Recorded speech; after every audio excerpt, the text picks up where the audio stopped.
એક વખત 2 વર્ષ પહેલાં આ પરિવારને ડાયમંડ માઇન્સમાંથી 93 લાખ રૂપિયાનો હીરો મળેલો. હવે બીજી વખત આ જ પરિવારને 30 લાખ રૂપિયાનો હીરો મળ્યો છે. એવી એક કહેવત છે કે કિસ્મત એક જ વાર તમારા દરવાજે આવીને ટકોરો મારે છે, પરંતુ મધ્યપ્રદેશ જિલ્લાના પન્નાની અંદર એક આદિવાસી પરિવાર માટે કિસ્મત 2 વાર ટકોરા મારી ગયું. એક વખત 2 વર્ષ પહેલાં આ પરિવારને ડાયમંડ માઇન્સમાંથી 93 લાખ રૂપિયાનો હીરો મળેલો.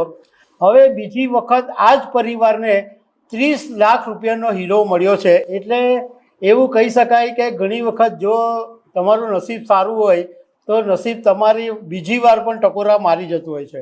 તો આના વિશે તમારી સાથે વાત કરીશ. મારું નામ રાજેશ શાહ છે અને તમે જોઈ રહ્યા છો ગુજરાતના સૌથી મોટા ડિજિટલ ન્યૂઝ પ્લેટફોર્મ ખબરછે.com.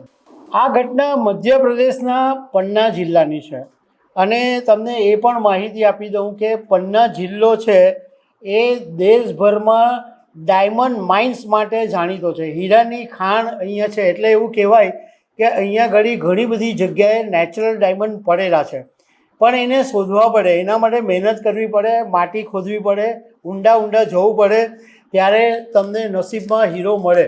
પણ પન્નાની જે માઇન્સ છે એ ભારતમાં બહુ જાણીતી ડાયમંડ માઇન્સ કહેવાય છે.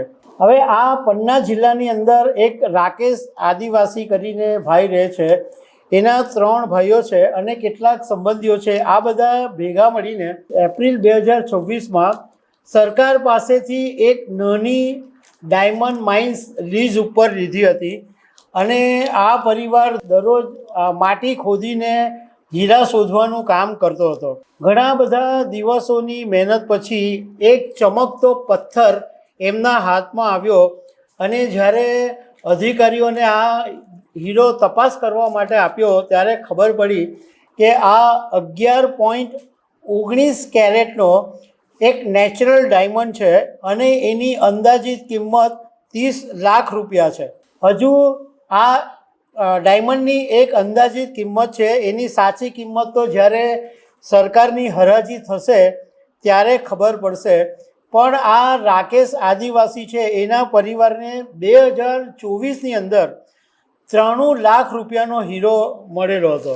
હવે તમારા મગજની અંદર કદાચ એવો સવાલ ઊભો થાય કે આ પન્ના ડાયમંડ માઇન્સની અંદર માલિકી તો સરકારની હોય, તો આ હીરો કોઈને મળે તો એ હીરો કોની પાસે રહે? જે શોધ્યો જેને મળે એની પાસે રહે કે સરકારને આના પૈસા મળે?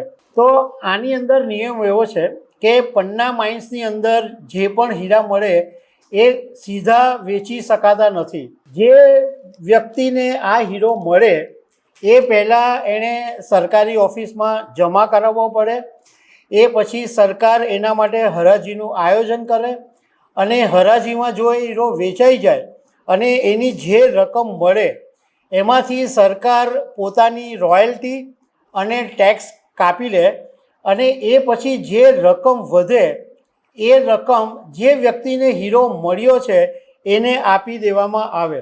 એવું માનવામાં આવે છે કે એક જ પરિવારને 2 વખત હીરો મળવો એ એક દુર્લભ વાત છે અને આની મોરલ ઓફ ધ સ્ટોરી એ છે કે તમે જો મહેનત કરો, તમે તન તોડ મહેનત કરો, પણ જો તમને એની સાથે નસીબ યારી આપે તો તમારો બેડો પાર થઈ જાય. અને આ આદિવાસી પરિવારને એવું થયું કે મહેનત તો બહુ જ કરી, કારણ કે માટી ખોદવી, ખાડા ખોદવા એ ખાવાનું કામ હોતું નથી. ભર ઉનાળે ભર તડકે તમે જો ખાડા ખોદો અને જો તમારે પરસેવો પાડવો પડે અને તમે મહેનત કર્યા પછી તમને કંઈ નહીં મળે તો પછી તમે એમ વિચારો કે મારા નસીબમાં નહીં હશે. પણ આ નસીબ આ પરિવારને યારી આપ્યું અને 2 વખત હીરા મળ્યા. તો દર્શક મિત્રો, આવી અનેક વાતો સાથે અમે તમને મળતા રહીશું. આભાર.